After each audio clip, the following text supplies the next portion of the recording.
The Arizona Territory, 1872. Dust danced in golden streams through the windows of Barker's general store, catching the late afternoon light like fireflies at dusk. Michelle Barker stood behind the polished oak counter, her slender fingers sliding across the leather-bound ledger as she carefully recorded the day's transactions. At 20 years old, she possessed a quiet dignity that belied her youth. Her honey-blonde hair neatly pinned beneath a modest bonnet, her posture straight as an arrow despite the day's fatigue weighing on her shoulders. "Michelle!" her father's voice boomed from the storeroom. "Make sure those new shipments of coffee and sugar are properly marked before closing." "Yes, father," she replied, her voice calm and measured. Always the dutiful daughter. Douglas Barker emerged from the back, wiping his hands on his apron. A successful businessman who had built his fortune supplying miners, settlers, and the military alike, he carried himself with the confidence of a man who had conquered the frontier through sheer determination. The lines etched around his eyes spoke of harsh sun and harsher decisions. "Captain Lewis is coming for dinner tonight," he announced, his tone suggesting this was no casual social call. "He's been promoted to major now. Your mother is preparing something special." Michelle's hand hesitated over the ledger, a drop of ink pooling beneath her pen. Major William Lewis had been calling with increasing frequency over the past months, his attentions toward her growing more pointed with each visit. At 35, the decorated Army officer was respected throughout the territory for his management of the Apache problem. He was considered a fine match, stable, prosperous, connected. Everything a frontier girl should desire. "I have quite a bit of work to finish here," she said, not looking up. Her father's hand came down firmly on the counter. "The work will wait. This is important, Michelle. Times are changing. The railroad's coming. Law is coming. The right connections ensure our future in what this territory is becoming." Before she could respond, the shop bell jingled as the door swung open. 3 Apache men stood in the doorway, their presence immediately changing the atmosphere in the store. They wore a mixture of traditional clothing and cast-off settler garments, proud despite the circumstances that had driven them to trade with the white merchants. Douglas Barker's demeanor shifted instantly, his merchant's smile appearing. "Afternoon," he said tersely. "What can I help you with?" The oldest of the 3 stepped forward. "We bring skins to trade. Need flour, coffee." His English was broken but clear, his eyes watchful. As her father began the negotiation, Michelle noticed the youngest of the 3 men. Unlike the others, he stood tall, his gaze direct and unflinching. He wore his hair long, with a single eagle feather tied at the temple.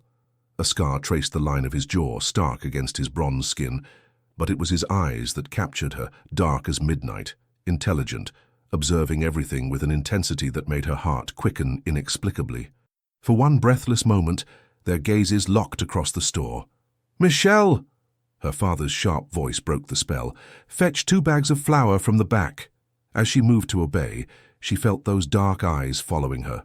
She disappeared into the storeroom, her hands trembling slightly as she reached for the flour sacks. When she returned, the young Apache was examining a silver pocket watch that hung on display behind the counter.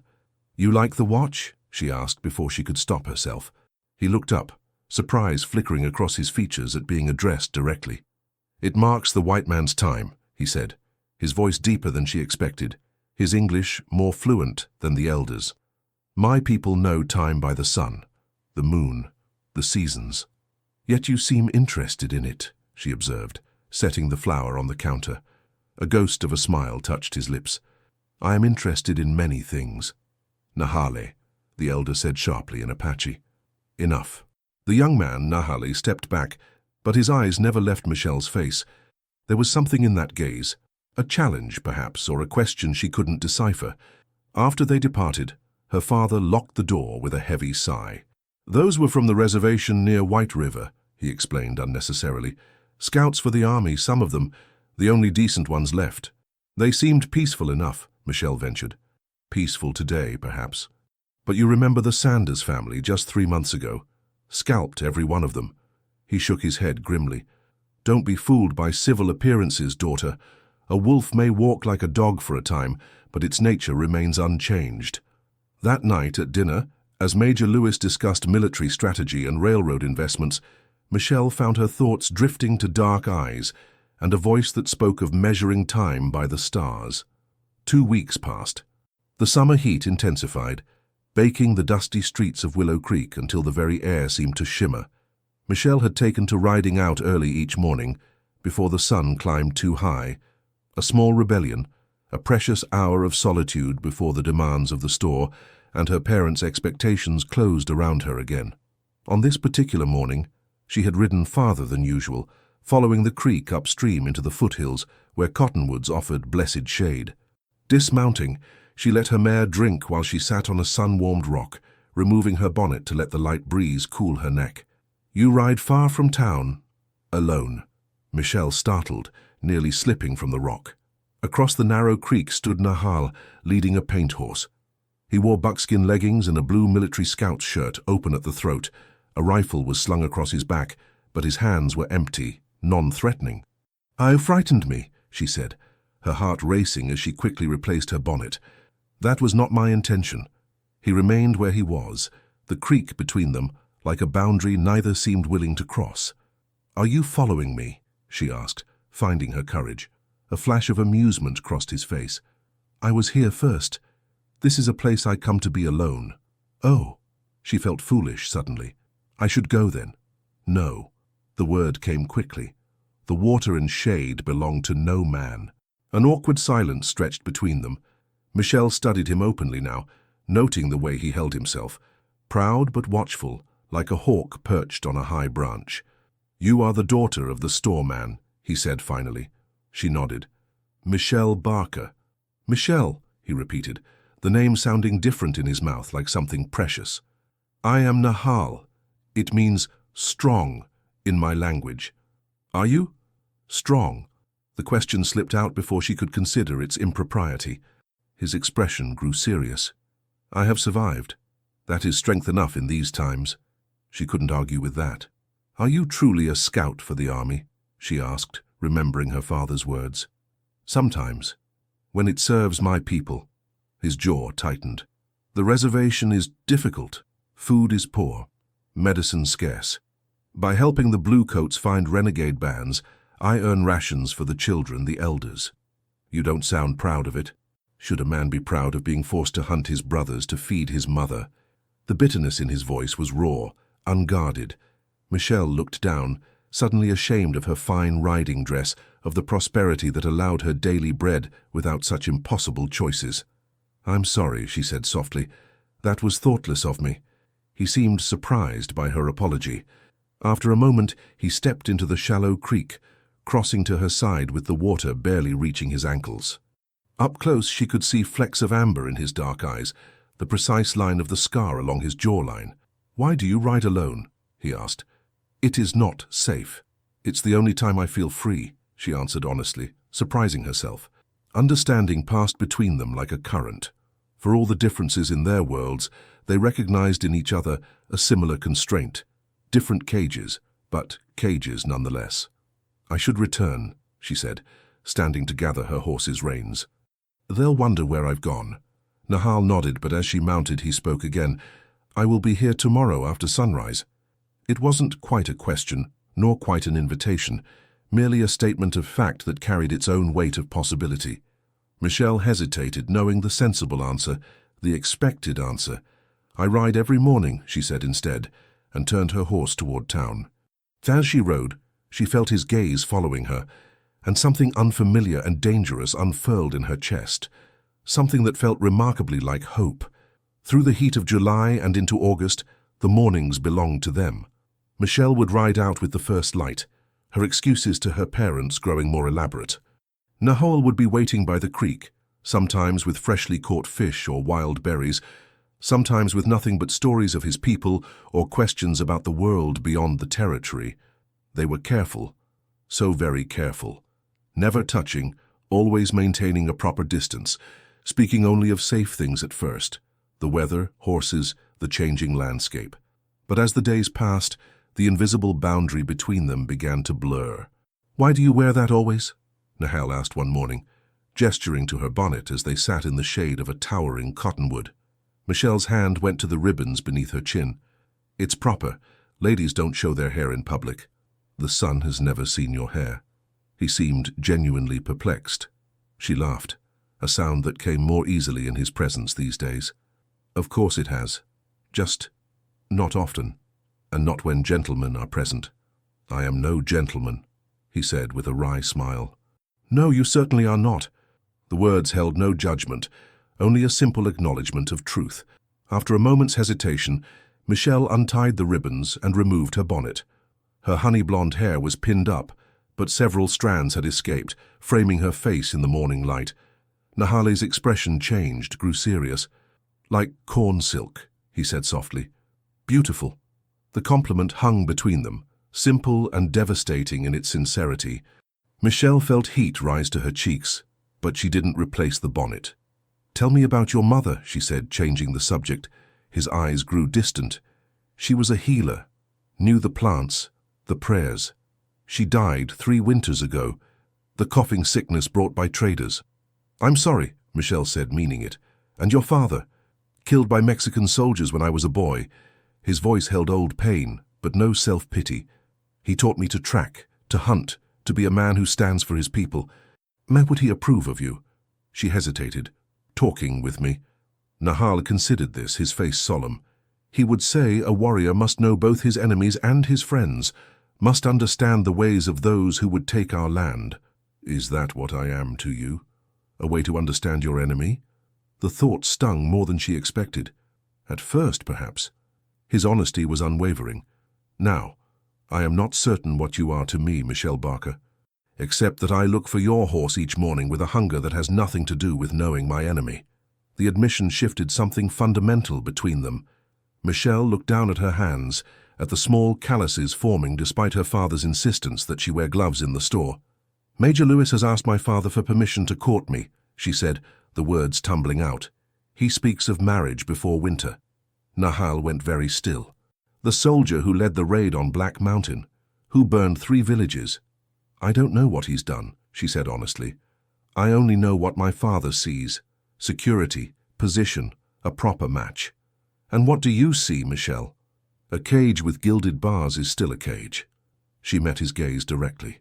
I see a life where every day is the same, where I am valued for my obedience, not my thoughts, where I must pretend the whispers in my heart don't exist. What do these whispers say? His voice had dropped lower, intimate despite the open air around them. She looked away, toward the distant mountains. Dangerous things, impossible things. Nahale moved then, closing the careful distance they had maintained. He knelt before her, not touching her, but close enough that she could feel the warmth of him, smell the sage and pine scent of his skin. Nothing is impossible, he said fiercely. My people have faced the guns, the diseases, the broken treaties. They say we will vanish like morning mist. Yet we remain, we endure. This is different, she whispered. Is it? His eyes searched hers. Tell me you feel nothing when you ride here each morning, and I will never speak of this again. The challenge hung between them. Michelle knew the proper response, the safe response. Yet when she spoke, different words emerged. I feel everything, she admitted, and it terrifies me. Slowly, giving her every chance to withdraw, Nahale reached out and took her hand. His palm was rough with calluses, warm against her skin. It was a simple touch, chaste by any standard, yet it sent lightning through her veins.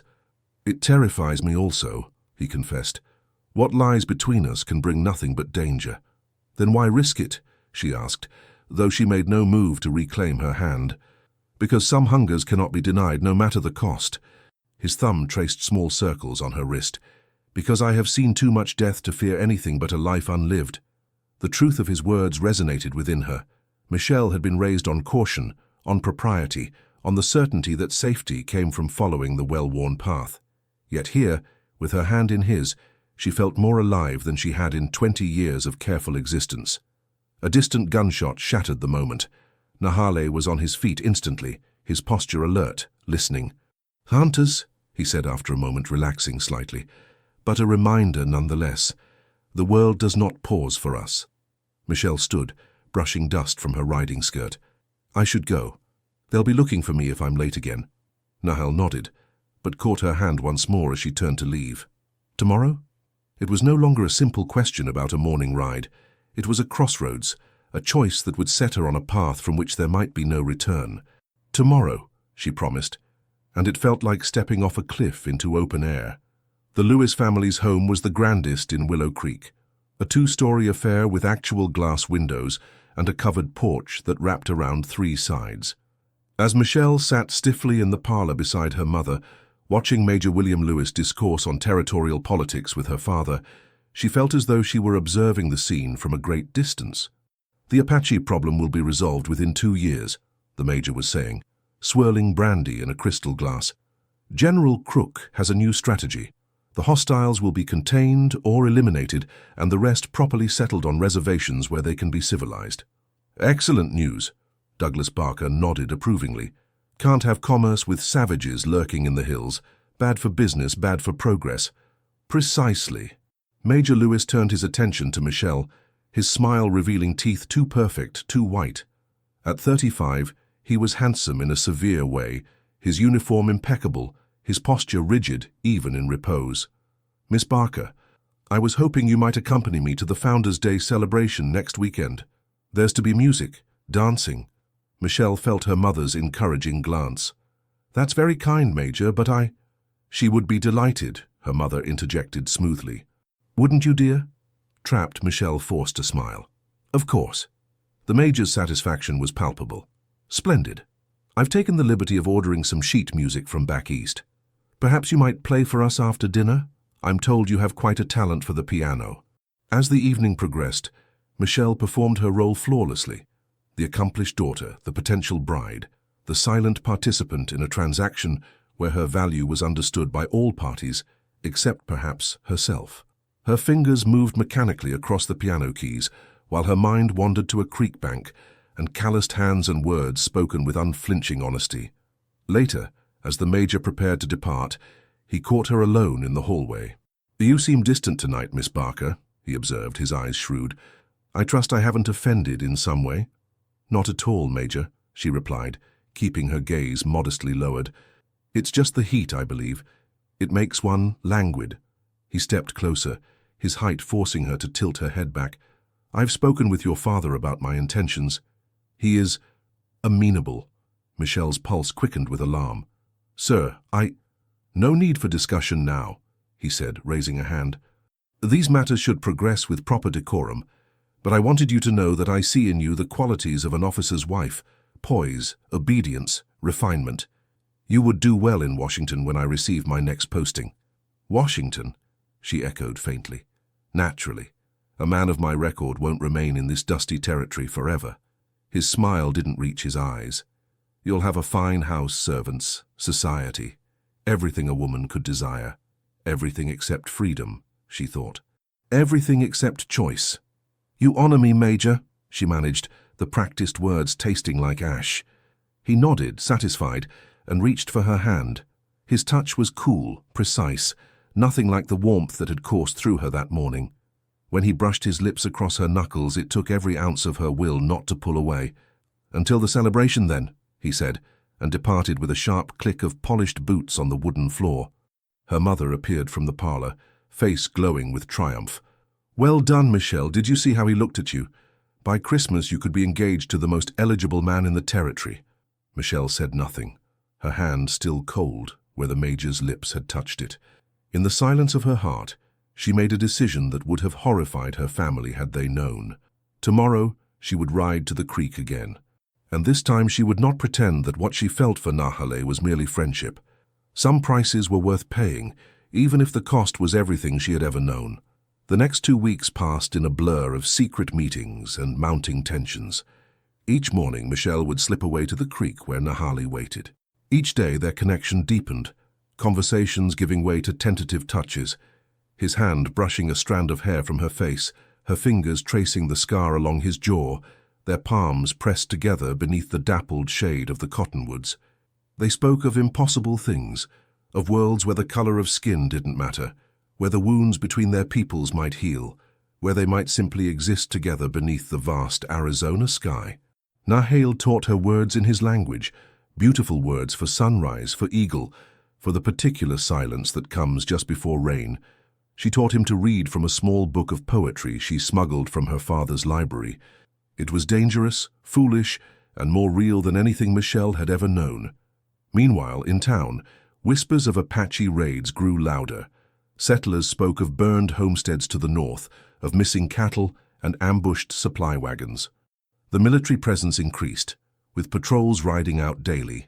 Major Lewis became a frequent visitor to the Barker home, his courtship now openly acknowledged, his talk increasingly dominated by the Apache situation. On a sweltering afternoon in late August, Michelle stood in the store arranging a display of canned goods, while her father tallied the monthly accounts. The door burst open, revealing a dust-covered rider. "Attack at the Henderson place!" the man gasped. "They're all dead, man, wife, children. Apache, by the looks of it." Her father was instantly alert. "When?" "Last night, most likely. Found 'em this morning when Henderson didn't show for a lumber delivery." The rider wiped sweat from his brow. "Major Lewis is gathering men. Says it's time to finish this once and for all." Cold dread pooled in Michelle's stomach. The Hendersons had a small ranch just 10 miles north, a kind family with 3 young children who occasionally came to town for supplies. "I'll get my rifle," her father declared, already heading for the stairs to their living quarters above the store. "Father, wait," Michelle called, following him. "Shouldn't we wait for the army to investigate properly, to be certain it was the Apache?" Douglas Barker turned, his expression hardening. "5 white settlers are dead, daughter." "Who else would it be?" He studied her face with sudden suspicion. "Why would you question this?" "I just meant, it seems hasty to blame without proof," she faltered. "Your concern for savage murderers is disturbing," he said coldly. "Stay here with your mother. Lock the doors after I leave." Within the hour, a company of 30 men had assembled in the town square. Soldiers, ranchers, shopkeepers, all armed and mounted, with Major Lewis at their head. As they prepared to ride out, the Major approached the store where Michelle stood watching from the doorway. "Don't worry, Miss Barker," he said, his uniform pristine despite the dust and heat. "We'll ensure your safety. By tomorrow, there will be fewer Apache to trouble decent folk." "Which band do you believe responsible?" she asked, fighting to keep her voice steady. "Does it matter?" He adjusted his gloves. "But if you must know, we have intelligence suggesting a group from the White Mountain Reservation has gone rogue. Scouts tracked them to the canyons east of here." White Mountain, Nahal's people. Michelle gripped the doorframe to keep from swaying. "Surely not all of them. When vermin infest a house, Miss Barker, one doesn't stop to consider which rat gnawed the grain." His smile was cold. The lesson must be clear. As the men rode out, whooping and firing shots into the air, Michelle retreated into the store, her mind racing. She had to warn Nahal, had to find him before Lewis and his men. But how? She couldn't ride out alone, not now when the town was on high alert. Night fell with agonizing slowness. Michelle moved through her evening routine mechanically, helping her mother prepare a simple dinner, cleaning up afterward, retiring to her room with a murmured excuse about a headache. She changed into her riding clothes, then sat by the window watching as the lights in neighboring houses winked out one by one. Just past midnight, when even the saloon had grown quiet, she slipped down the back stairs and into the stable behind the store. Her mare nickered softly as Michelle saddled her with trembling hands. The night was clear, stars scattered like salt across the black expanse, the half-moon providing just enough light to see. She rode hard, pushing her horse faster than was wise in the darkness, following the creek upstream toward the foothills. The familiar path to their meeting place seemed alien at night, full of shifting shadows and unseen hazards. When she finally reached the stand of cottonwoods, she dismounted, her legs shaky beneath her. "Nahale?" she called softly, her voice barely carrying over the murmur of the creek. "Nahale? Are you here?" Silence answered her. Michelle's hope faltered. How foolish to think he would be waiting at their spot in the middle of the night. She had no way to find him, no way to... A shadow detached itself from the darkness, and suddenly he was there, materializing like a spirit from the night itself. Relief flooded through her, followed immediately by fear. "What are you doing here?" he asked, his voice tight with tension. "It's dangerous." "I had to warn you," she said, moving toward him. "There was an attack on a homestead. The Hendersons. Everyone is dead. Major Lewis is leading men from town to find Apache from White Mountain. They believe your people are responsible. Nahal's expression hardened. The Hendersons are dead? Yes. Did your people? No, he said firmly. We have been at the reservation. Those who left have gone north, far from here. His eyes narrowed. When was this attack? Last night, they think. Impossible. I was with the reservation agent until sundown yesterday discussing rations. No warriors could have traveled that distance and returned without notice. He gripped her arm suddenly. Michelle, this isn't right. Something else is happening. She believed him instantly, without question. Then who? I don't know. But Lewis has been looking for an excuse to move against us. The reservation has water rights his friends want. Nahal released her, pacing with coiled energy. I must go back. Warn the others. The women, children, they'll be defenseless if soldiers come in force. I'll go with you, Michelle said impulsively. Nahale stopped, staring at her in disbelief. You cannot. Your place is in town with your family. My place is with you, she insisted, the truth of it settling in her bones. I can help. I can speak to Lewis, make him listen. He will not listen to a woman, Nahal said bluntly. And if you are seen with me, they will call you a traitor, or worse. He was right, she knew. But the thought of returning to town, of waiting helplessly while violence unfolded, was unbearable. Then let me come part of the way, she pleaded. I'll stay hidden. But I can't go back there and pretend I know nothing while they hunt your people. Nahale studied her face in the moonlight, conflict clear in his expression. Finally he nodded once, sharply. We ride now, fast and silent. They traveled through the night, following game trails and dry washes that Michelle would never have found alone. Nahale rode ahead, occasionally circling back to check their path, his movements fluid and certain even in darkness. They spoke little, saving breath for the journey, but twice he reached out to steady her when the terrain grew treacherous, his touch a brief anchor in the disorienting night. Dawn was breaking when they crested a ridge overlooking a small valley. In the distance, smoke rose from what appeared to be a collection of simple dwellings, the reservation. But something was wrong. The smoke was too thick, too dark against the lightening sky. Nahale went rigid beside her. Fire, he said, his voice hollow. The settlement is burning. Without warning, he spurred his horse forward, plunging down the slope at a dangerous pace. Michelle followed more cautiously, her heart hammering against her ribs. As they drew closer, the extent of the devastation became clear. Structures were ablaze, figures running in panicked confusion, shots ringing out in the early morning air. Nahale reined in suddenly, throwing up an arm to halt her. Stay here, he commanded, hidden. But if you value my life, stay hidden. His eyes met hers, fierce and desperate. Please. She nodded reluctantly, guiding her mare into a stand of scrub oak that offered concealment. Nahal continued forward alone, vanishing into the chaos of the burning settlement. Michelle watched in horror as the scene unfolded. From her vantage point, she could see soldiers, army uniforms unmistakable even at a distance, moving methodically through the settlement. Women and children fled toward the hills, some falling as shots cracked across the morning air. Somewhere in that nightmare, Nahale was searching for his people, risking everything to save who he could. A movement to her right caught her attention. 3 riders were approaching, following the same path she and Nahale had taken. As they drew closer, Michelle's blood turned to ice. Her father rode at the front, rifle across his saddle, flanked by 2 men she recognized from town. Instinctively she shrank deeper into the scrub oak, but it was too late. Her father had spotted her horse. Michelle?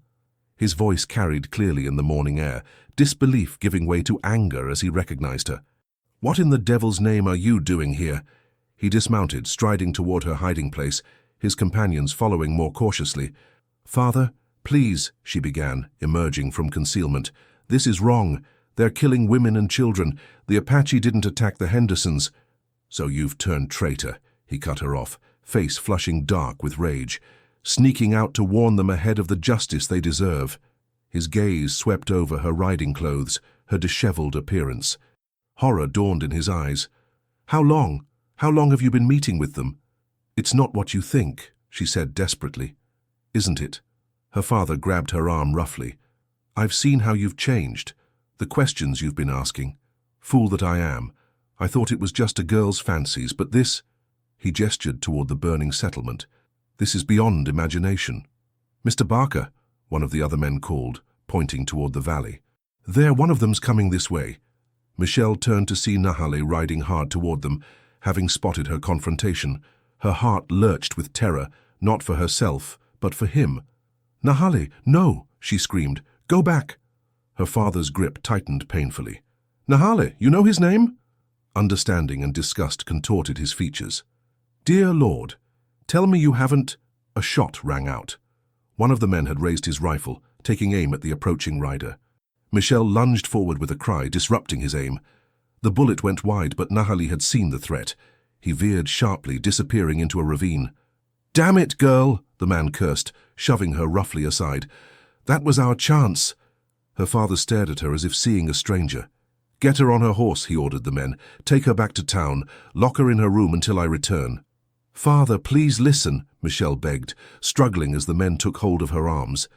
"This attack, it's murder, not justice. The Apache didn't kill the Hendersons."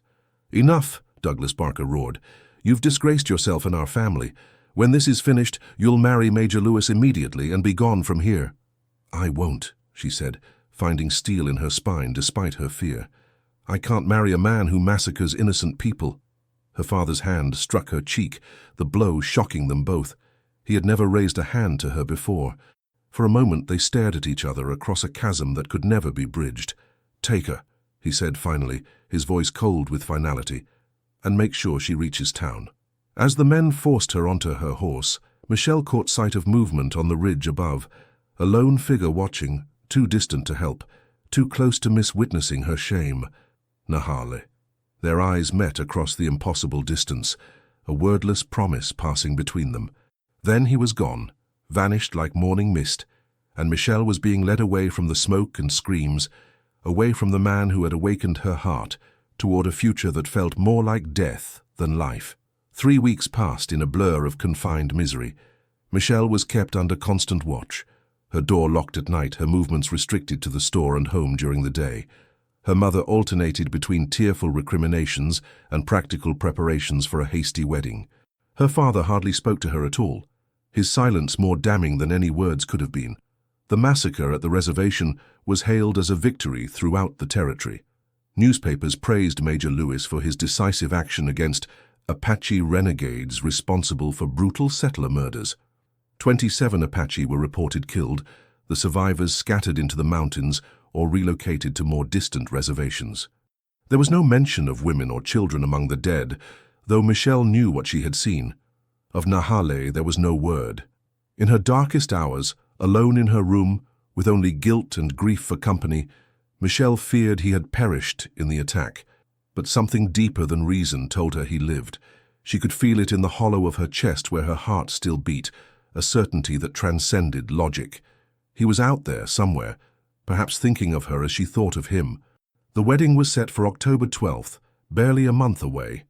Major Lewis, now promoted to colonel for his heroic actions, called at the house twice weekly, speaking of their future in Washington with cool certainty, while never quite meeting Michelle's eyes. Whether he suspected her involvement with Nahale remained unclear, but his manner had changed, less the courteous suitor, more the man securing a possession. On a crisp September evening, as Michelle helped close the store, her father finally broke his silence. "The dress fitting is tomorrow," he said, locking the cash box with methodical precision. "Your mother has arranged it with Mrs. Patterson." Michelle stared at the ledger before her, her fingers gripping the pen too tightly. "I won't be attending." Her father's shoulders stiffened. "This isn't a request, Michelle. The arrangements have been made. I cannot marry him." Each word emerged like a stone pulled from deep water, heavy, inevitable. "You can and you will." He turned to face her, his expression carved from granite. "Colonel Lewis has graciously overlooked your indiscretion. Many men would not be so forgiving of a woman who conspired with savages." "Is that what you believe I did?" She looked up, meeting his gaze directly. "Conspired?" "I don't know what you did," he admitted, something like pain flickering across his features. "And I don't wish to know, but I saw enough that day to understand you've been keeping dangerous company. The colonel is offering respectability, a fresh start away from here. He's offering a cage, Michelle said quietly, "and his hands are stained with innocent blood." Her father slammed the ledger shut. "Enough. This territory is no place for misplaced sympathies. The Apache have killed hundreds of settlers, and how many of them have we killed? Their children, their elders." She stood, surprising them both with her vehemence. The Hendersons weren't killed by Apache. The tracks, the timing. Nahale explained it all. It was a pretext for the attack. "Nahale," her father repeated, the name bitter on his tongue. "You speak his name like—" He stopped, unwilling to voice the suspicion. "Like I love him?" Michelle finished, the truth bursting forth after weeks of silence. "I do." The confession hung in the air between them, irrevocable. Her father's face drained of color. "You've lost your mind," he whispered. "To even think such a thing." "I haven't lost my mind. For the first time I'm seeing clearly." She drew a steadying breath. "I won't marry Colonel Lewis. Not next month. Not ever." Douglas Barker stared at his daughter as if she were a stranger. Perhaps she was. The obedient girl who had helped in his store, played the piano for guests and accepted her parents' guidance without question. That girl had vanished somewhere along the creek path to the cottonwoods. "You have no choice," he said finally, his voice leaden. "The invitations are sent, the arrangements made. Your reputation, our family's standing, depends on this marriage proceeding." "There is always a choice," Michelle replied, thinking of Nahale's words about survival, about endurance. "Even when all paths seem impossible." Her father's jaw tightened. "You are confined to your room until the wedding. I had hoped you would come to your senses, but clearly stricter measures are needed." As he escorted her up the back stairs to her room, Michelle felt a strange calm settle over her. The walls might hold her body, but her heart had already escaped, had already chosen its path. The wedding dress hung like a shroud in the corner of her room, ivory silk imported at great expense, with a modest train and delicate lace at collar and cuffs. Michelle avoided looking at it as she moved about her confined space, reading the few books permitted her, watching the changing light through windows that did not open wide enough for escape. Her mother visited daily, bringing meals and increasingly desperate pleas. "You'll learn to care for him," she insisted one afternoon, arranging flowers on the small table, flowers meant to brighten a prison. "I didn't love your father when we married. That came later, with time and children." "This is different," Michelle said, not unkindly. She had stopped arguing days ago, recognizing the futility. "Because he's older? Many girls marry men of established years. It's sensible." "No, because his hands are stained with blood he shed for ambition, not necessity." Michelle turned from the window. "And because my heart belongs to another." Her mother's hands fluttered nervously with the flower stems. "This infatuation with a savage. His name is Nahale," Michelle corrected quietly, "and he has more honor in his little finger than Colonel Lewis has in his entire body." "Honor won't feed you or shelter you when winter comes," her mother snapped, patience finally breaking. "Honor won't protect you from the gossip that will follow if you reject the Colonel now. Do you think any decent man will have you after this scandal?" "I don't want any decent man," Michelle replied. "I want a man of courage and truth, who sees me as a person, not a possession." Her mother left in tears, as she had every day for a week. That night, as darkness fell and the household settled into silence, Michelle sat on the edge of her bed, staring at the locked door. 6 days until the wedding. 6 days until she would be bound forever to a man whose touch made her skin crawl, whose victory had been built on the bodies of innocents. A soft tapping at her window startled her from dark thoughts. At first, she thought it was a branch in the breeze, but it came again, deliberate and patterned. Heart racing, she moved to the window and peered into the darkness. A shadow moved below, barely visible in the thin moonlight. Then a pebble struck the glass with precision. With trembling fingers, Michelle unlatched the window and pushed it open as far as it would go. Not enough for escape, but enough to see and be seen. "Who's there?" she whispered, though something in her already knew. A figure stepped from the shadows into a patch of moonlight. Nahale looked up at her, his face leaner than she remembered, a new scar visible at his temple. But his eyes, those eyes that had seen into her soul from the first, were unchanged. "You're alive," she breathed, joy and fear mingling in her chest. "I promised I would return for you," he said simply, as if crossing miles of hostile territory to reach her window were nothing extraordinary. "How did you find me?" "I have watched the town for days, listened to talk in the saloon." His voice hardened. "I know about the wedding." Michelle gripped the windowsill. "I won't go through with it. But they keep me locked up, guarded. Then we must leave tonight." The certainty in his voice sent a shiver down her spine. "I have horses hidden nearby, supplies for the journey." "Journey? To where?" "South, across the border to Mexico. My mother's people have kin there in the mountains where the army doesn't reach." He moved closer, his voice dropping lower. "It will be hard, dangerous. Not the life you know." "The life I know is already lost to me," she said, surprising herself with her lack of regret. Nahal nodded, understanding without need for elaboration. "Can you climb down?" Michelle examined her prison critically for the first time. The window was too narrow for her to slip through, and even if she could, the drop was considerable. "No. The door is locked from outside. They take no chances since I tried to leave last week." Frustration flashed across Nahali's features. He studied the building, considering possibilities. "Tomorrow night," he said finally, "I will return with help. Be ready. Bring only what you can carry on horseback." "The store," Michelle said suddenly. "The back entrance is less visible from the street. My father keeps the key on a hook by his bed, but there's a loading door that's only barred from inside." Nahali's eyes gleamed with approval. "How do I reach you to open it?" "I don't know. They only let me downstairs for meals, always watched." She pressed her forehead against the window frame, thinking desperately. "Wait, tomorrow is Sunday.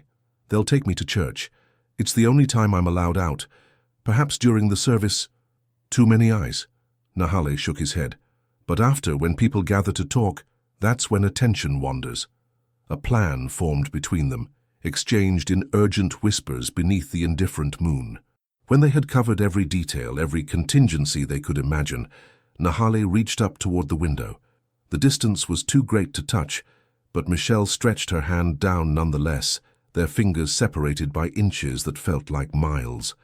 "Until tomorrow," he said, his eyes holding promises that transcended words. "Until tomorrow," she echoed, and watched as he melted back into the shadows, taking her heart with him. Sunday dawned clear and bright, the autumn air crisp with possibility. Michelle dressed carefully in her best church dress, a modest blue affair with a high collar and long sleeves. She pinned her hair severely, affecting the demure appearance expected of a soon-to-be bride. When her mother came to unlock the door, she found Michelle sitting calmly, Bible in hand. "You look better today," her mother observed cautiously. "I've been reflecting," Michelle replied, the careful ambiguity of her words not quite a lie. "Prayer has brought me clarity." Relief softened her mother's features. "Your father will be pleased to hear it. Colonel Lewis will be at the service today." "Of course he will," Michelle murmured, hiding her revulsion behind lowered lashes.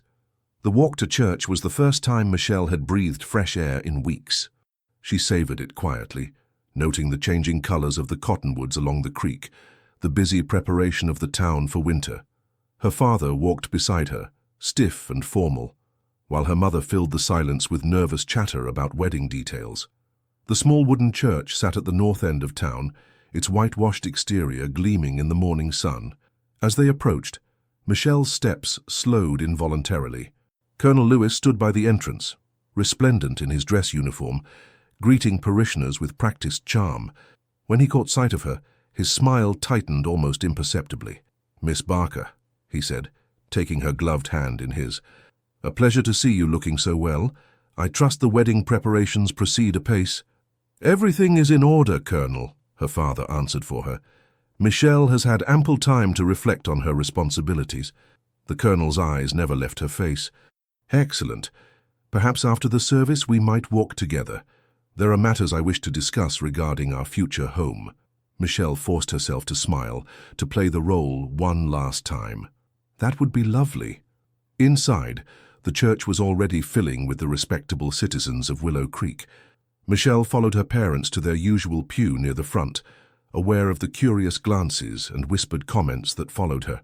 The scandal of her association with an Apache had been carefully contained, but rumors always found fertile ground in small communities. As the service began, Michelle let the familiar rhythms of hymns and prayers wash over her without truly hearing them. Her mind was fixed on the plan, on the timing that would need to be perfect. Through the open windows, she could see the position of the sun, counting the minutes until noon when the service would end. When the final hymn concluded and the congregation began to file out, Michelle clutched her mother's arm. "I'm feeling rather faint," she murmured. "The heat, perhaps. Might I wait inside while you speak with Mrs. Patterson about the wedding flowers?" Her mother's brow furrowed with concern. "Of course, dear. I'll tell the colonel you're indisposed." "Thank you." Michelle pressed her hand gratefully. This small deception hurt more than she had anticipated. For all their differences, her mother had loved her in her way. As the church emptied, Michelle remained seated, head bowed as if in private prayer. Through the windows, she could see her parents engaged in conversation with the colonel and several prominent townspeople. Perfect. Exactly as planned. Moving with quiet deliberation, she slipped from the pew and made her way to the side door that led to the small church garden. No one noticed her departure. All attention focused on the social rituals unfolding at the main entrance. Once outside, she kept to the shadows of the building, making her way around to the back, where the garden gave way to an alley. Nahali was waiting exactly where he had said he would be, mounted on his paint horse and leading a second, a sturdy bay mare well suited for the journey ahead. His face revealed nothing as she approached, but his eyes sparked with something that might have been pride at her successful escape. "Quickly," he said, extending a hand to help her mount. Michelle gathered her skirts and swung up behind him on the paint horse, riding astride as she had never dared in town, her church dress hiked scandalously above her ankles. Nahali passed her the reins to the bay, which was laden with supplies. "We ride to the creek first," he instructed. "Then south along the foothills. There are Apache scouts who will help us cross safely." She nodded, too focused on the immediacy of their flight for words. Nahale guided his horse through back alleys, avoiding the main street where churchgoers still lingered. They had nearly reached the edge of town when a shout went up behind them. "There, it's her!" Michelle looked back to see one of her father's store clerks pointing in their direction, his face contorted with shock. In moments, the alarm would spread to the church, to her parents, to the colonel. "Ride," Nahali commanded, spurring his horse forward. They broke from the cover of buildings into open ground, pushing their mounts to a gallop toward the creek path. Behind them, more shouts rose, followed by the distinctive crack of a rifle shot. The bullet went wide, but its message was clear. Their flight would not go unchallenged. Michelle leaned low over her horse's neck, the wind tearing at her carefully pinned hair, sending pins flying until golden strands streamed behind her like a banner. Fear and exhilaration pounded through her veins in equal measure. She was leaving everything she had ever known, home, family, security, respectability, yet with each hoofbeat carrying her away from Willow Creek, she felt not loss, but liberation. They reached the creek and turned south, following its winding course as it curved toward the distant mountains. The terrain here was rougher, dotted with boulder formations and patches of dense brush that offered some concealment from pursuers. Nahal set a punishing pace, clearly familiar with every twist and hazard of the path. After an hour of hard riding, they paused in the shelter of a sandstone outcropping to rest the horses and listen for pursuit. "They will follow," Nahali said, helping her dismount. "Your father, the soldiers." "I know." Michelle's legs trembled beneath her, unused to such riding. "How far to the border?" 3 days if we push hard." He handed her a water skin. "2 Apache scouts wait for us near Rattlesnake Canyon. They will lead us through the mountain passes." Michelle drank deeply, the water easing her parched throat. The reality of what she had done, what they were attempting, settled over her like a physical weight.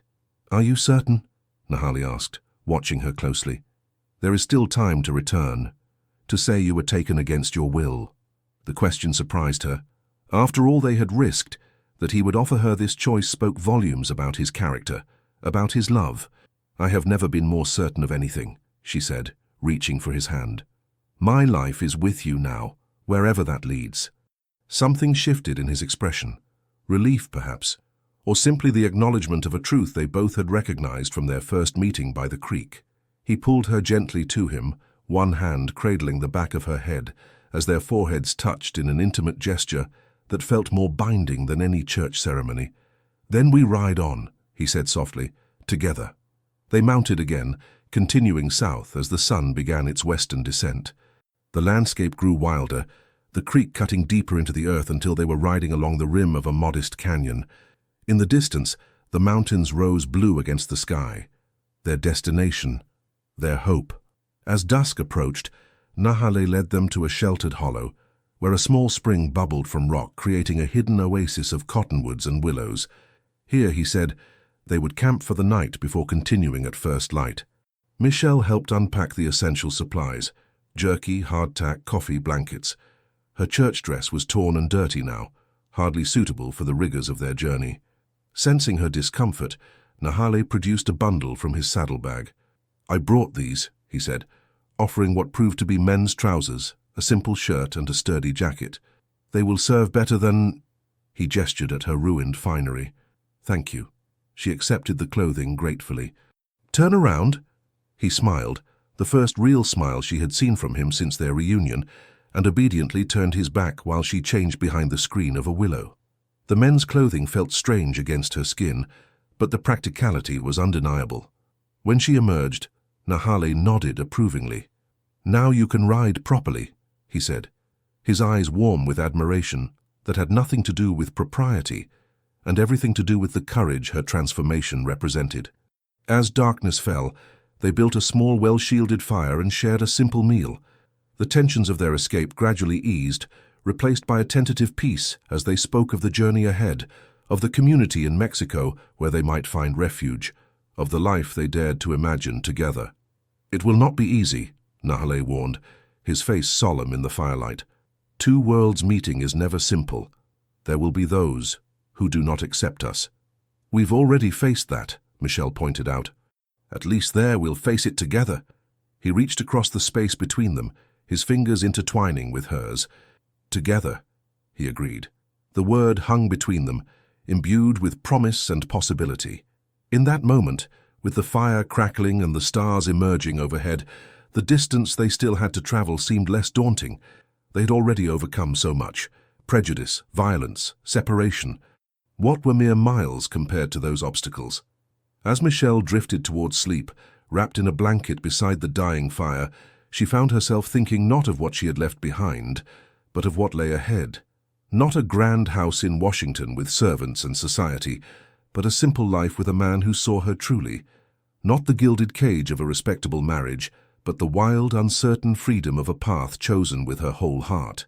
For the first time in her life, Michelle Barker was exactly where she belonged. Dawn broke with the distant sound of hoofbeats.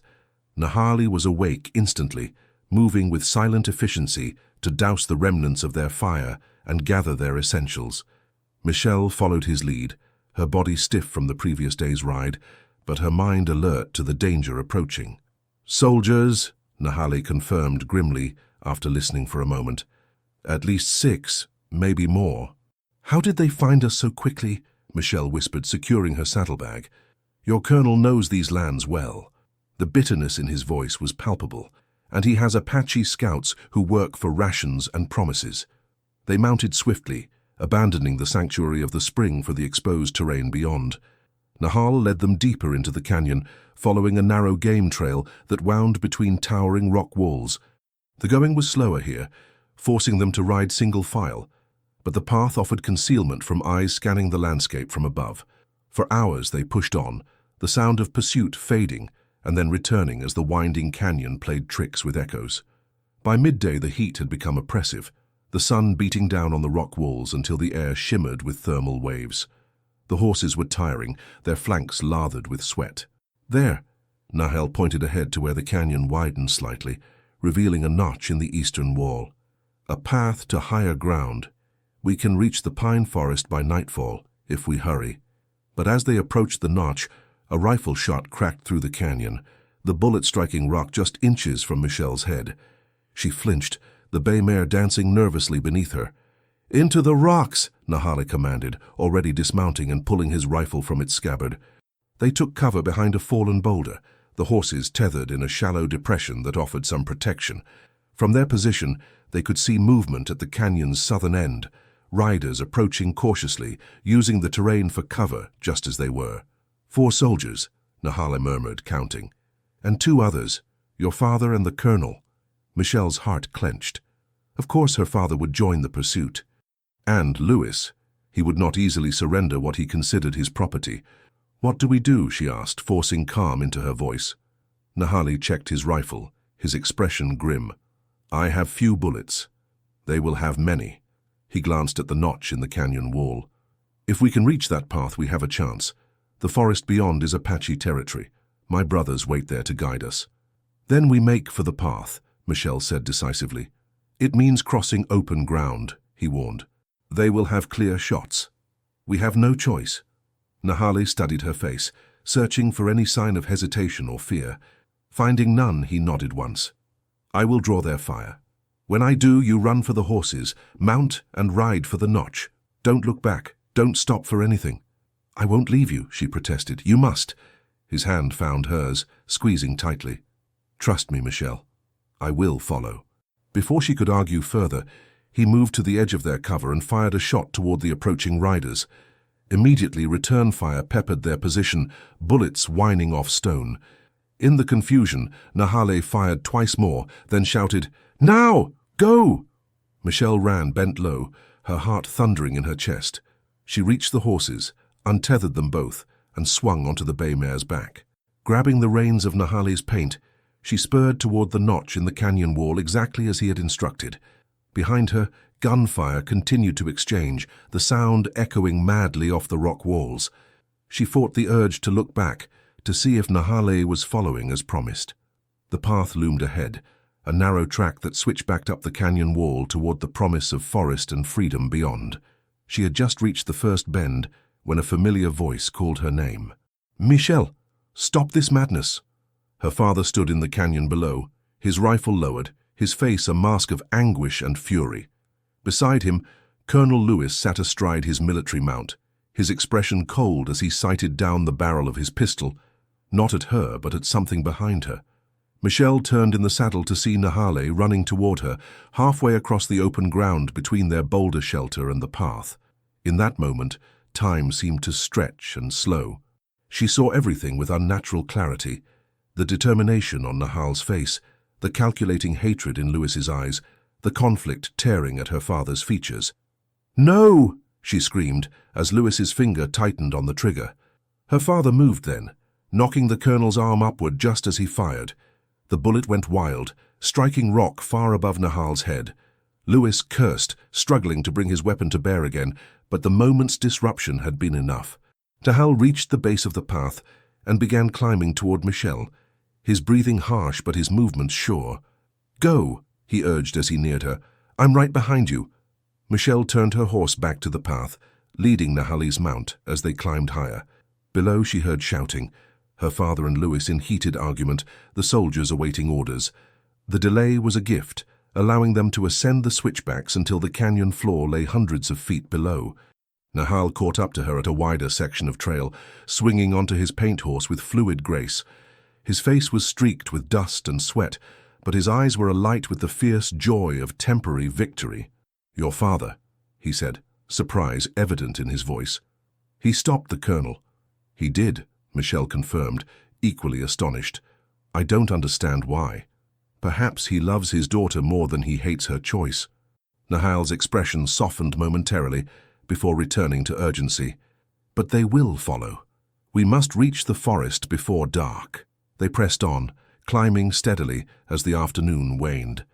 The air grew cooler as they gained elevation, the vegetation changing from scrub to scattered juniper, then to the first sentinel pines of the forest. Behind them, they occasionally glimpsed their pursuers, tiny figures laboring up the same path, too far behind now to pose immediate threat, but relentless nonetheless. As the sun touched the western horizon, they crested a ridge and entered the pine forest proper, a vast expanse of trees stretching toward distant mountains. Here, Nahal moved with renewed confidence, following trails invisible to Michelle's eyes, listening to the forest with the instinctive awareness of one returned to his element.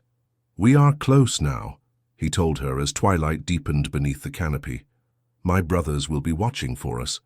As if summoned by his words, two figures materialized from the lengthening shadows, Apache men, armed with rifles and moving with the same silent assurance as Nahali. Brief words were exchanged in their language, too quick for Michelle to follow despite the phrases Nahal had taught her. Then one of the men gestured for them to follow, leading them deeper into the forest along a path that seemed to vanish and reappear with each step. The second Apache man disappeared back the way they had come. When Michelle asked why, Nahali's answer was simple. He will make sure our trail is lost, and our pursuers find only circles in the dark. They rode through the night, stopping only briefly to rest the horses and eat a cold meal of jerky and dried berries. By dawn, they had crossed a high mountain pass and begun descending toward a hidden valley that Nahali said lay less than a day's ride from the Mexican border. As morning light filtered through the pines, Michelle found herself studying the man who rode beside her, this warrior who had risked everything to return for her, whose love had given her the courage to leave behind the only world she had known. In the few weeks since she had last seen him, hardship had left its mark. New lines bracketed his mouth, and a certain wariness shadowed his eyes even in moments of rest. Yet underneath those changes, his essential nature remained. The strength, the honor, the unwavering commitment to his chosen path. "What are you thinking?" he asked, catching her gaze. "That I would follow you anywhere," she answered simply. His expression softened.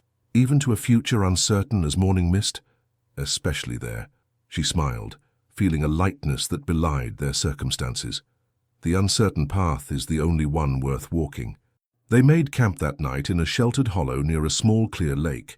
Their Apache guide departed to scout the border crossing, promising to return by morning. For the first time since their flight began, Michelle and Nahal found themselves truly alone, the immediate danger temporarily held at bay by distance and darkness. As they sat beside their small fire, the enormity of all that had happened, all that was still to come, settled between them like a tangible presence. "Are you afraid?" Nahal asked, breaking a silence that had stretched comfortable and warm between them. Michelle considered the question honestly. "Yes," she admitted, "but not of what lies ahead. I'm afraid of what would have happened if I hadn't left, of the life unlived, the love denied." She met his gaze across the flames. "What about you? Are you afraid?" "I have known fear since I was a boy," he said, his voice low. "Fear of the soldiers, fear for my people's future, fear of disappearing like footprints in sand." He reached for her hand, his fingers warm and certain against hers.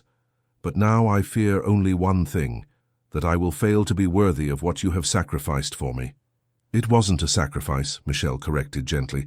"It was a choice, my choice." She squeezed his hand. "The first real choice I've ever made." Nahal moved then, coming to sit beside her on the fallen log that served as their bench. His arm slipped around her waist, drawing her against his side in a gesture more intimate than any they had shared before. Michelle leaned into him, her head finding the hollow of his shoulder, as if it had been carved precisely for her comfort. "In my language," he said softly, his breath warm against her hair, "there is a word for when two rivers join and flow together as one. Nahaga. It means more than just the meeting of waters. It means that neither can ever be separate again, that they create something new and stronger in their joining." "Nahaga," Michelle repeated, the unfamiliar syllables sweet on her tongue. "Is that what we are? If you wish it to be so." His hand found her chin, tilting her face gently upward until their eyes met. "In my tradition, there are no papers to sign, no ceremonies before crowds. A man and woman decide to walk together, to be as one river, and they make this promise beneath the stars that never change." The meaning behind his words was unmistakable. Here, beyond the reach of churches and laws, beyond the constraints of society that would have kept them forever apart, he was offering her the most sacred commitment his culture recognized. "How does one make such a promise?" she asked, her voice steady despite the thundering of her heart. Nahal smiled, a rare, full smile that transformed his solemn features. "Stand with me," he said, rising and drawing her up beside him. He led her away from the fire to the edge of the small lake, where the water lay still as polished obsidian, reflecting a vault of stars uncountable in their multitude. Facing her, he took both her hands in his. "Beneath these stars that have witnessed the birth and death of nations," he began, his voice deep and resonant in the night, "I, Nahale of the White Mountain Apache, choose you, Michelle Barker, to be my wife, my companion, my other self. I promise to walk beside you through all seasons, to share what food comes to my hand, to shelter you with my strength, to honor your spirit as free and unbroken as my own. No border, no army, no death itself can break this promise. Like two rivers joined, we flow together toward whatever horizon awaits. The simple eloquence of his words moved Michel beyond measure. No flowery sermon, no legal document could match the power of this pledge made beneath the indifferent stars. When he finished, she knew instinctively that it was her turn to speak, to offer her own promise in return. "Beneath these stars that have witnessed our journey," she said, the words rising from her heart rather than from any taught ritual, "I, Michel Barker, choose you, Nahali, to be my husband, my companion, my other self. I promise to walk beside you through all seasons, to share your joys and burdens as my own, to face whatever comes with the same courage you have shown me. What I was before is gone, like footprints in sand. What I am now, what we are together, is all that matters. Like two rivers joined, we flow together toward whatever horizon awaits." Nahal's hands tightened on hers, his eyes reflecting starlight and something deeper, a fierce joy, a wonder that matched her own. Then he was drawing her closer, one hand rising to cradle her cheek with a tenderness that belied his warrior's strength. When his lips met hers, Michel felt as though the last piece of a complex puzzle had finally fallen into place, completing a picture she had always known existed, but had never been able to see clearly until this moment. The kiss deepened, months of restraint and separation dissolving in the certainty of their commitment. Here, far from judging eyes and restrictive conventions, they were free to express what had grown between them since that first meeting by the creek, a love that had defied bullets and boundaries, prejudice and persecution. Later, wrapped in blankets beside the rekindled fire, Michel lay in the circle of Nahale's arms, watching the flames dance against the darkness. Tomorrow would bring new challenges: the border crossing, the long journey to the mountain community where they hoped to find refuge, the inevitable adjustments as they learned to build a life between two worlds. But for this moment, in this place, there was only the warmth of his embrace and the knowledge that whatever came, they would face it together. "Sleep," Nahale murmured against her hair. "Tomorrow we cross into new lands." Michel closed her eyes, surrendering to exhaustion with the absolute trust of one who knows she is protected. As she drifted toward dreams, a final thought surfaced, not of what she had left behind, but of what lay ahead. Not an ending, but a beginning. Two rivers joined, flowing as one toward a distant, unknown sea. 3 years later, the small adobe house perched on the mountainside seemed to grow from the earth itself, its walls the color of sunset, its wooden beams weathered by wind and rain and snow. A garden flourished beside it, corn and beans and squash growing in careful rows, medicinal herbs clustered near the door, wildflowers scattered wherever they pleased. Inside, Michel hummed softly as she ground corn for the evening meal, the rhythmic movement of the stone matat as familiar now as the piano keys had once been. Through the open door, she could see the valley below, where the small community of mixed Apache and Mexican families tended their fields and livestock. Children played in the dusty plaza, their laughter carrying on the afternoon breeze. The sound of approaching hoofbeats drew her attention. Setting aside her work, she stepped outside, shading her eyes against the slanting sun. A smile bloomed as she recognized the rider, Nahale returning from a 3-day hunting trip, a deer carcass secured behind his saddle. He dismounted with fluid grace, his face lighting at the sight of her. 3 years in this place had changed them both. Michel's skin was burnished by sun and work, her once soft hands now strong and capable. Nahal's face had softened somewhat, the constant vigilance of survival giving way to the steadier rhythms of peace. Yet the essential core of who they were remained unchanged, perhaps even strengthened by the challenges they had overcome together. "A good hunt?" Michel asked as he approached, his arms opening to her. "The mountains were generous," he replied, drawing her close for a moment before releasing her. "Enough meat to share with Elena's family. Her youngest is still sick." Michel nodded, already mentally sorting the medicinal herbs she would take to Elena's adobe later. In 3 years, she had learned much from the community's elders, which plants healed fever, which soothed coughs, which brought down swelling. Her willingness to learn, to adapt to their ways while offering her own knowledge in return, had gradually earned her acceptance among people who had every reason to distrust a white woman. "I'll prepare a tonic for the child," she said, turning back toward the house, "and we'll take some of the dried apples from Winter's stores." As Nahali began the work of butchering the deer in the designated area behind their home, Michelle gathered her medicines. Their life had found its rhythm, different entirely from what she had known in Willow Creek, yet satisfying in ways she could never have imagined during those constrained years in her father's house. There had been hardships, certainly. The first winter had been brutal, with food scarce and Michelle struggling to learn the skills necessary for survival in this harsh, beautiful land. There had been moments of doubt, of homesickness so acute it felt like physical pain. There had been tensions with some in the community who viewed her with suspicion, seeing only her pale skin and the echo of soldiers who had driven them from their ancestral lands. But there had been unexpected joys as well. The fierce pride of mastering new skills, weaving, gardening, speaking the blended Apache and Spanish that served as the community's common tongue. The freedom to follow her own rhythms, unconstrained by artificial proprieties. The deep, abiding connection with Nahali that grew with each challenge faced together, each obstacle overcome. And then there was the greatest joy of all, the small, perfect being who now slept in the carefully crafted cradle near the hearth. As if summoned by her thoughts, a soft cry rose from inside the house.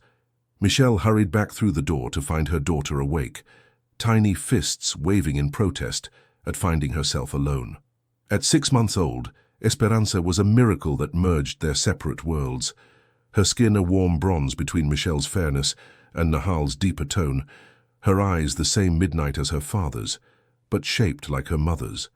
They had named her for hope, for the future they dared to build together.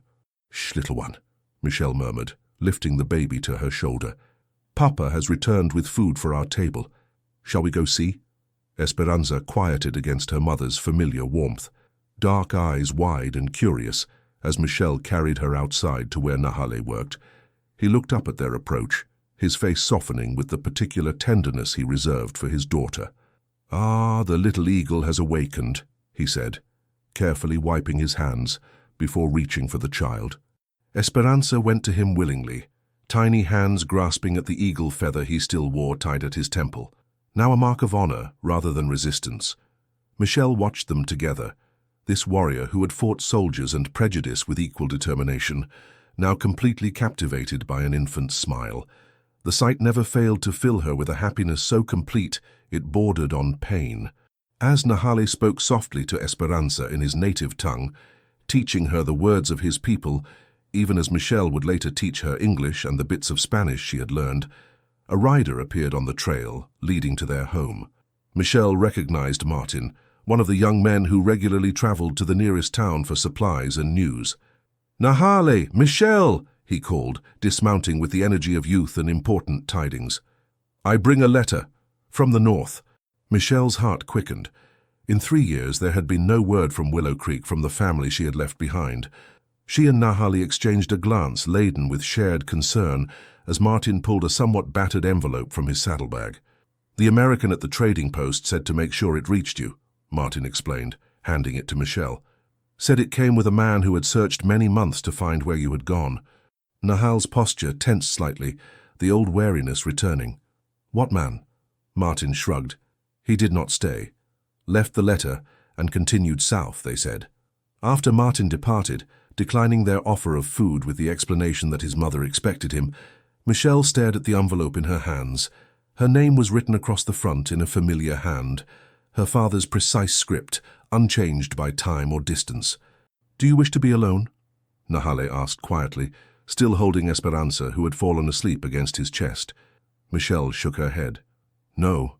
Whatever it contains affects us all."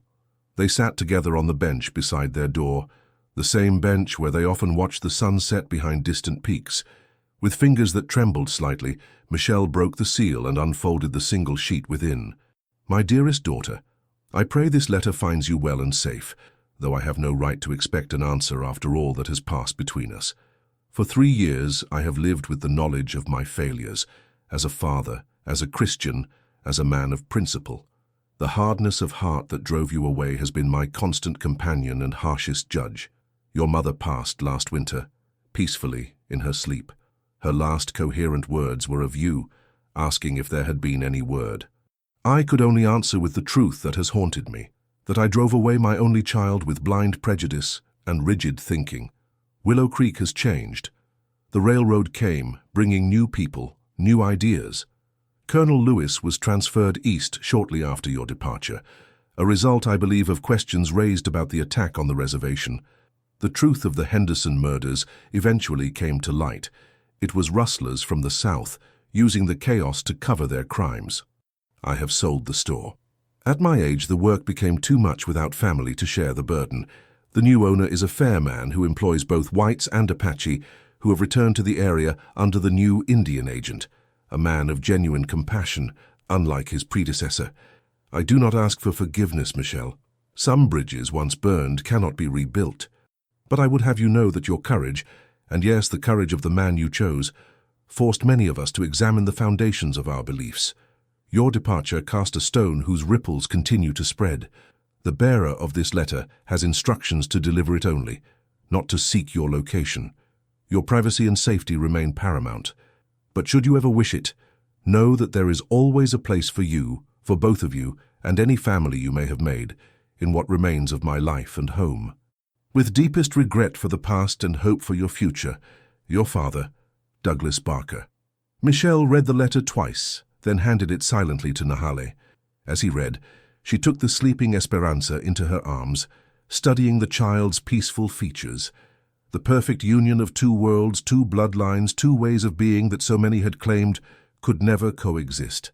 When Nahale finished reading, he folded the letter carefully and returned it to her. "Your father has changed," he observed, his voice neutral. "It seems so." Michelle looked out across the valley where the afternoon light gilded the simple homes and fields of their community. "I never expected to hear from him again. Do you wish to return?" The question held no fear, no judgment, only the same steady support he had always offered, even when her choices might lead her away from him. Michelle considered the question seriously, giving it the weight it deserved. To return to Willow Creek would mean access to education for Esperanza, to medical care beyond herbs and traditional healing, to comforts they had learned to live without.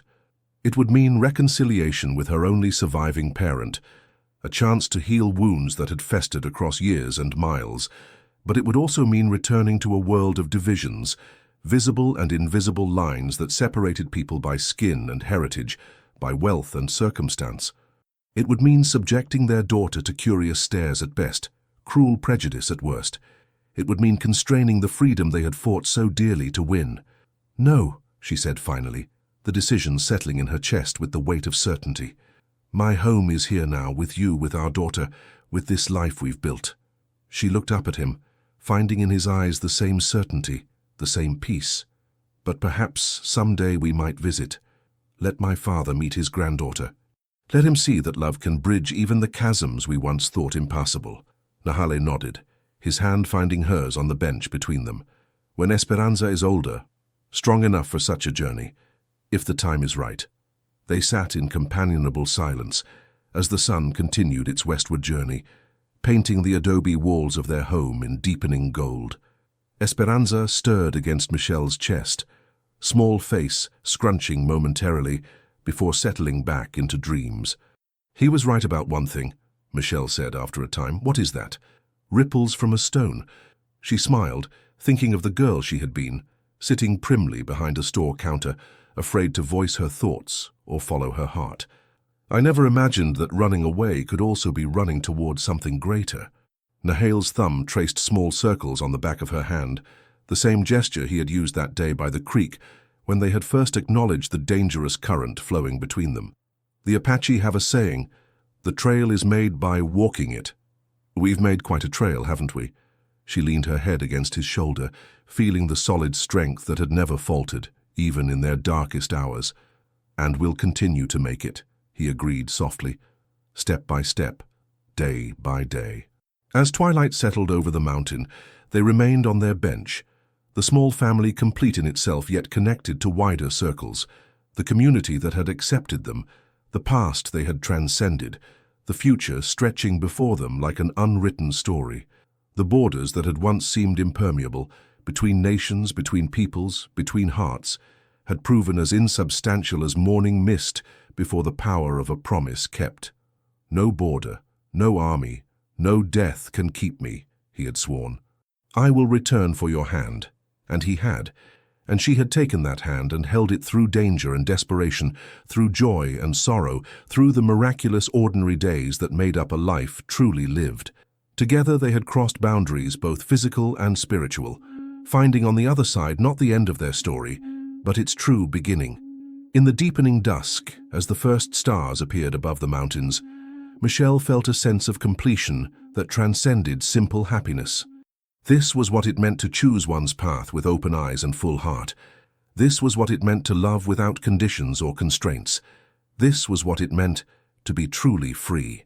Two rivers joined, flowing as one toward whatever horizon awaited. The end. Dear listener, as you listened to Michelle's story, perhaps something stirred within you. She wasn't just a young woman who followed her heart. She was all of us. At some point in life, we all face moments that tear us in two, to stay or to go, to stay silent or to speak, to care for others, or finally, to care for ourselves.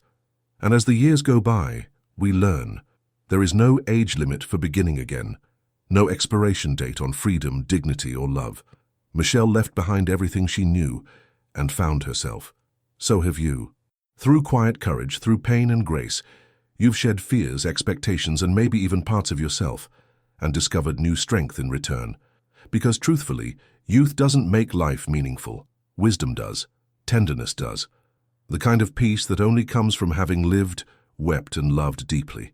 If you're listening in your 30s, 60s, 70s, or beyond, please remember, you are not too late for anything. Not for joy, not for softness, not for love. There is still time to choose what nourishes you, to release what no longer serves you, to sleep soundly and wake up lighter. Tonight, may your body rest, but more importantly, may your spirit feel seen and safe. With heartfelt gratitude, Wild West Whispers. Thank you so much for staying with us until the end. If this story made your heart beat faster or brought tears to your eyes, we kindly invite you to like, comment, and subscribe. Your support means the world to us, and it gives us the strength to continue creating new stories, filled with love, redemption, and powerful twists of fate. From the bottom of our hearts, thank you for supporting Wild West Whispers. Don't forget, another moving story will appear at the end of this video. Click and be surprised by more unforgettable journeys just like this one.